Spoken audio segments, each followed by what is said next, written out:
আজকে উনি বক্তব্য দিচ্ছেন যে প্রধানমন্ত্রী হইয়া যদি বউকে সাথে নিয়ে ঘোরে, প্রধানমন্ত্রী হয়ে বউকে যদি এত সম্মান দিতে পারে জনাব তারেক রহমান, তাহলে আপনারা কি করেন?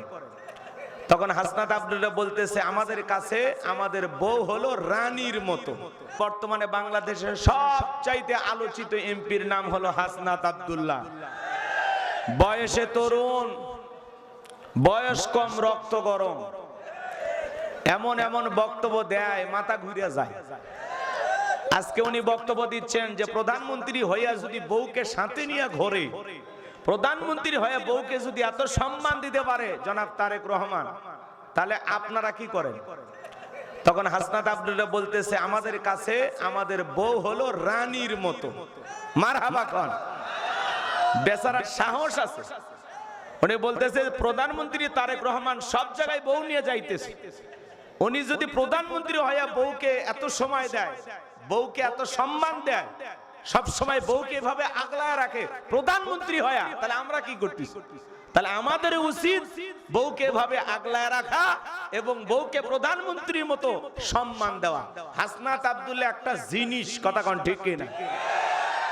খেজুরের হিসাব দিয়া সারা বাংলাদেশের সব এমপিদের ঘুম হারাম করে দিয়েছে।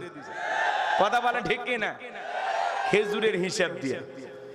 পরে আমরা জানতে পারলাম সৌদি আরব থেকে বাংলাদেশে খেজুরের কার্টুন আসছে 12,500। কত?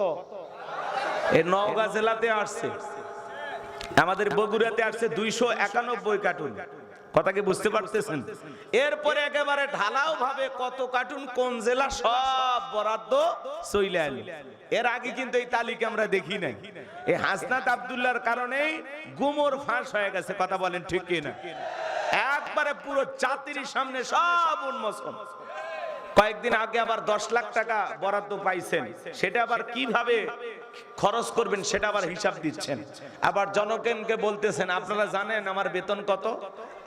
একটা এমপি বেতন পায় 1,74,000 টাকা। এবং ঢাকায় আমি একটা বাড়ি পাইছি, যেই বাড়ির ভাড়া 1-1.5 লাখ টাকা।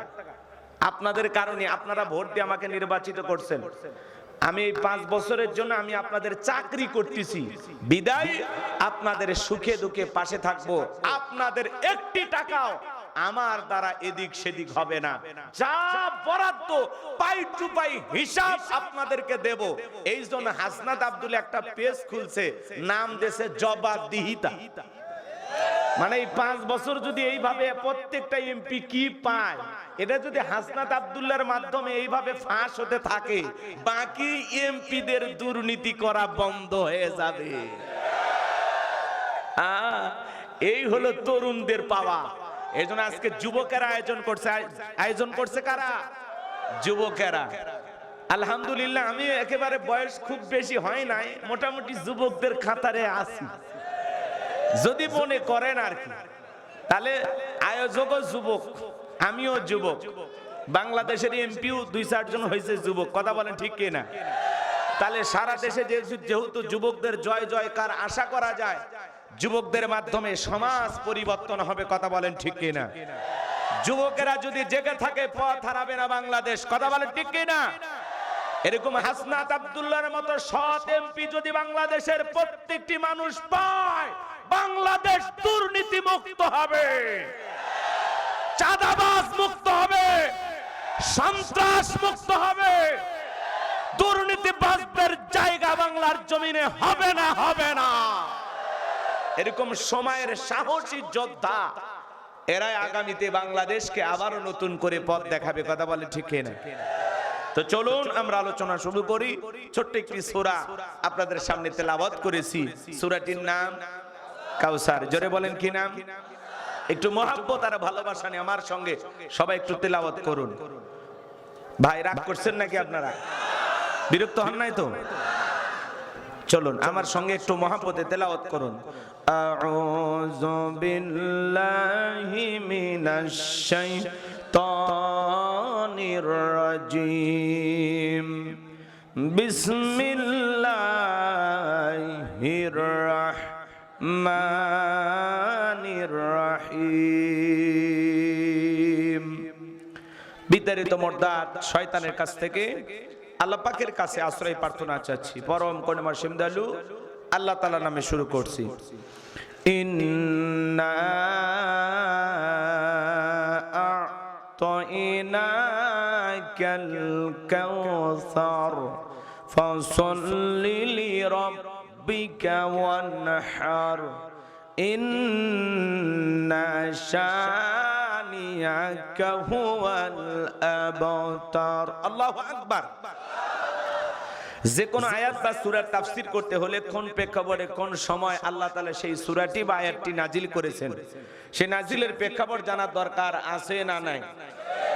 আরবিতে বলা হয় শানে নজুল। যদি শানে নজুল আলোচনা করা হয় তাহলে তাফসীর বুঝতে সহজ হয়। তাহলে এই সূরাটি কোন প্রেক্ষাপটে কোন সময় আল্লাহ তাআলা তার হাবিবের উপরে নাজিল করেছেন, সেই নাজিলের সময়কালটা একটু বলা দরকার আছে না নাই? আমি কি বলবো? রাগ করবেন না তো ইনশাআল্লাহ? একটু তাকবীর দেন, লিল্লাহি তাকবীর। হয় না, একটু জোরে আওয়াজ দেবেন। আমি করব ওয়াজ, আপনারা দেবেন আওয়াজ, জবাব দিবেন। ঠিক ঠিক আলোচনা হবে কমপ্লিট। শ্রোতাদের স্পিরিটে বারে, বক্তার হিট, আলোচনা হবে জায়গা মতো ফিট। আগে বলতাম কিছু আছে প্যান্ডেলে, কিছু আছে অ্যাঙ্গেলে। এখন আর অ্যাঙ্গেলে না, যা বলবো সব ডাইরেক্ট। অ্যাঙ্গেলে বলার দিন সেই, ডাইরেক্ট বলার বাংলাদেশ। কথা বলে ঠিক কিনা? কারণ এখন আর মহিলা প্রধানমন্ত্রী না, এখন হচ্ছে পুরুষ প্রধানমন্ত্রী। মহিলা প্রধানমন্ত্রী হইলে কিছু কইলে রাগ করতো, পুরুষ তো আশা করা যায় রাগ করবে না। সরকার দলীয় প্রধান যিনি, তিনিও পুরুষ। বিরোধী দলীয় নেতা প্রধান যিনি, তিনিও পুরুষ। যেদিকে তাকায় খালি পুরুষ দেখতেছি। কথা বলেন ঠিক কিনা? এইবার আশা করা যায় পুরুষদের সুদিন ফিরে আসবে ইনশাআল্লাহ। এর আগে তো কিছু কইলেই নারী নির্যাতনের মামলা দিত। কি বলেন? কারণ নারী পাওয়ারে ছিল।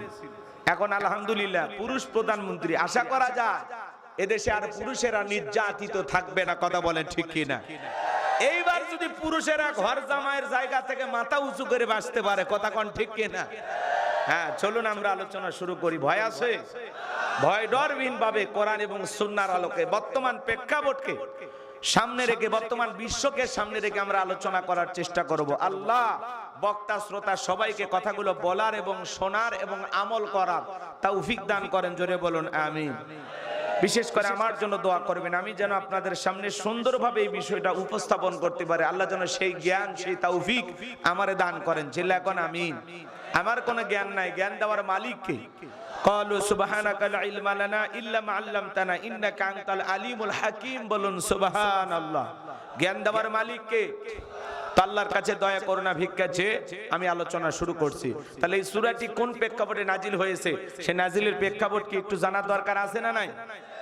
তাহলে বলবো, তাহলে একটু জোরে সোরে তাকবীর দেন, লিল্লাহি তাকবীর। সম্মানিত ভাইয়েরা আমার, বিশ্বনবীর প্রিয় সাহাবী হযরতে আনাস রাদিয়াল্লাহু তাআলা আনহু বলেন, নবীজি কাবার হাতিমে হালান দিয়া বসা। আমি তাকায় দেখি নবীজির মনটা ভীষণ খারাপ, মুখটা মলিন, চোখের কোনা দিয়া অশ্রু ঝরতেছে। হযরতে আনাস দেখে বলেন, কিছুটা সময় অতিবাহিত হয়ে যাওয়ার পরে আমি তাকায় দেখি আমার নবীজি মুস্কি মুস্কি হাসতেছেন। বলুন সুবহানাল্লাহ। হযরতে আনাস দেখে বলে, নবী গো, এই মাত্র দেখলাম মনটা খারাপ, মুখটা মলিন, চোখের কোনা দিয়া অশ্রু ঝরতেছে, আবার কেনই বা মুস্কি মুস্কি হাসেন? আমার নবী কেন কাঁদেন, কেন হাসেন? এর পেছনে রহস্য আছে না নাই? নবীজির কান্না করার কারণ হলো নবীজির কলিজার টুকরা ছেলে সন্তানগুলো জন্ম নেয়, আর এক এক ছেলে সন্তানগুলো মারা যায়। আবুল কাসেম মারা যায়, আবু তাকের মারা যায়, ইব্রাহিম মারা যায়। বাবা হিসাবে নবীর মনেও কষ্ট লাগে কিনা? ছেলেগুলো জন্ম নেয় আর এক এক ছেলে সন্তানগুলো মারা যায়। নবীজির কাছের চাচা নাম হলো আবু লাহাব, ডেকে বলে, ভাতিজা, তোমার বংশে ভাতিজার কেউ থাকলো না, তুমি একটা লেজ কাটা, তুমি একটা নির্বংশ, তুমি একটা হাট করে জোরে কন্যা উযুবিল্লাহ। যদিও রাসূলের চারটি কন্যা সন্তান জীবিত ছিল, কিন্তু ছেলেগুলো জন্ম নেয় আর এক এক ছেলে সন্তানগুলো মারা যায়। বলেন তো বাজান, সন্তান যদি মারা যায় মনের কষ্ট কমে না বাড়ে? আরেকটু জোরে বলেন। আবার আপন মানুষ হয়ে সমালোচনা করতেছে, তাহলে কষ্ট কমে না আরো বাড়ে?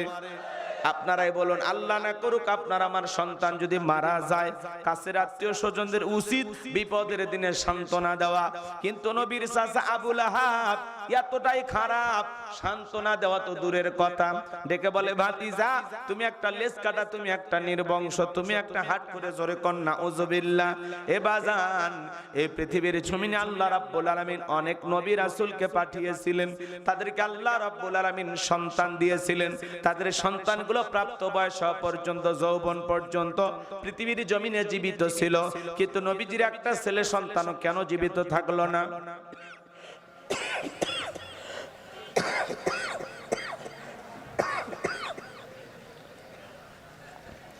আল্লাহ তাআলা কেন তাদেরকে শিশুকালে উঠায় নিলেন?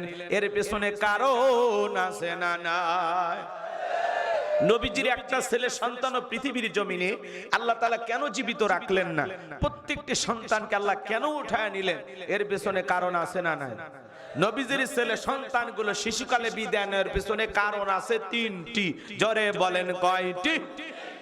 নবীর উম্মত হিসেবে জানতে মনে চায় না? কারা কারা শুনতে রাজি? দুই হাত তুলে আল্লাহকে দেখান। লিল্লাহি তাকবীর। হাত নামান আমার ভাইয়েরা। কি সেই তিনটি কারণ? যদি আমি বলতে চাই 3 নাম্বার আয়াতের আলোচনা করা লাগবে। আমি কি 1 নাম্বার আয়াত বাদ দিয়ে 3 নাম্বারে যাব, নাকি আস্তে আস্তে শুরু করা যাক? ধৈর্য আছে তো ভাই? গভীর মনোযোগ দিয়ে শুনবেন। একে তো সন্তান হারানোর ব্যথা, আবার আপন মানুষদের সমালোচনা, অন্যদিকে সাহাবায়ে কেরাম যারা ইসলাম ধর্ম গ্রহণ করে, কাফের বেঈমানরা তাদের উপর নির্যাতন ও জুলুমের স্টিম রোলার চালায়। হযরতে বেলাল তখনও কালেমা পড়ে মুসলমান হন নাই। নবীজি রাতের বেলায় দারুল আরকামে বসা, হযরতে বেলাল বিশ্ব নবীর দরবারে উপস্থিত হয়ে গেলেন। নবীজির চেহারার দিকে তাকাইয়া ডেকে বলেন, নবী গো, আপনার চাইতে সুন্দর মানুষ আমি জীবনে কোনোদিন দেখি নাই। বলুন সুবহানাল্লাহ। আপনার আমার নবী কতটা সুন্দর ছিলেন জানেন? হযরতে জাবের রাদিয়াল্লাহু তাআলা আনহু বলেন, পূর্ণিমা রাত আমি রাসূলের বাড়িতে গিয়েছিলাম, সেদিন দেখেছিলাম চাঁদ উঠেছে দুইটা, একটা চাঁদ আসমানে আর একটা চাঁদ জমিনে। হযরতে জাবের বলেন, আমি আকাশের পূর্ণিমার চাঁদের দিকে একবার তাকাই আর নবীজির চেহারার দিকে আরেকবার তাকাই। হযরতে জাবের বলেন, ওই আকাশের পূর্ণিমার চাঁদের চাইতে আমার নবীকে আমার কাছে বেশি সুন্দর মনে হয়। বলুন সুবহানাল্লাহ। আপনার আমার নবী কত সুন্দর ছিলেন জানেন? আম্মা জান আয়েশা বলেন, মিশরের নারীরা ফল কাটতে গিয়ে ইউসুফ আলাইহিস সালামের চেহারার দিকে তাকাইয়া ফল কাটতে গিয়ে আঙ্গুল কেটে ফেলে দিয়েছিল। ওরা যদি একবার আমার নবীর চেহারার দিকে তাকাইতো, শুধুমাত্র আঙ্গুল নয়, আঙ্গুল কাটতে নবীজির চেহারার দিকে তাকাইতে, শুধুমাত্র আঙ্গুল নয়, আঙ্গুল কাটতে কাটতে, হাত কাটতে কাটতে কখন যে নিজের কলিজা কেটে দুভাগ করে দিত মুহূর্তের জন্য টের পাইতো না। আপনার আমার নবী এতটাই সুন্দর। বলুন সুবহানাল্লাহ। নবীর সম্মান মর্যাদা কত আমরা বুঝি না। এক জায়গায় ওয়াজ করলাম, ভাই বলেন তো আমাদের নবীর নাম কি? বলে হুজুর আব্দুল কাদের জিলানী। পীর সাহেবের নাম মুখস্থ আছে, কপাল পরা নবীর নামটাও বলতে পারে না। কেমন নবী পাইছি বাজান?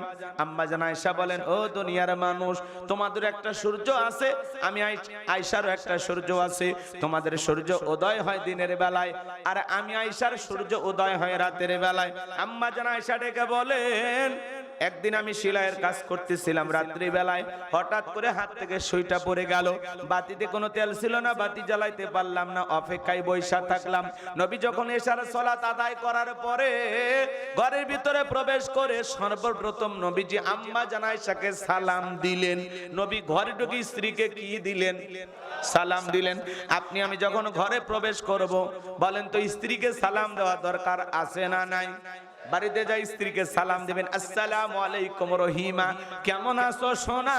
ঘরের দরজাটা খোলো না, আমি তোমার লিটনের বাপ, তোমার দিওয়ানা। বউ খুশি হয়ে দরজা খুলবে, কথা বলে ঠিক কি না? কিন্তু আপনার আমার ব্যবহার এত মিষ্টি না। ঘরের দরজা চিৎকার মারে ডাক দেয়, এ রুবেলার মা, এ দরজা খোল, বেশি দেরি হলে দরজা ভাঙ্গে ফেলে দিয়া, তোর পিঠের উপর কি যে হবি রে। ভিতর থেকে বউ বলে, না স্বামী না সেখানে আজরাইল। আছে না না? আছে না নাই? বাড়িতে যাই স্ত্রীকে সালাম দিবেন। সালাম আছে যেখানে শান্তি আছে, সালাম আছে যেখানে সমাধান আছে। বাড়িতে যাই স্ত্রীকে সালাম দিবেন, পারবেন তো ইনশাআল্লাহ? কথা বলেন, পারবেন তো ইনশাল্লাহ? অনেকে বক্স দেখে ভয় করেন নাকি? হ্যাঁ, এই পোলাপান কি সে? হ্যাঁ, ওদের বউ নাই, মনের দুঃখে চলে যাচ্ছে। না, ওটা বসা করা যাবে না ভাই, 12টা পর্যন্ত ধৈর্য নিয়ে থাকা লাগবে।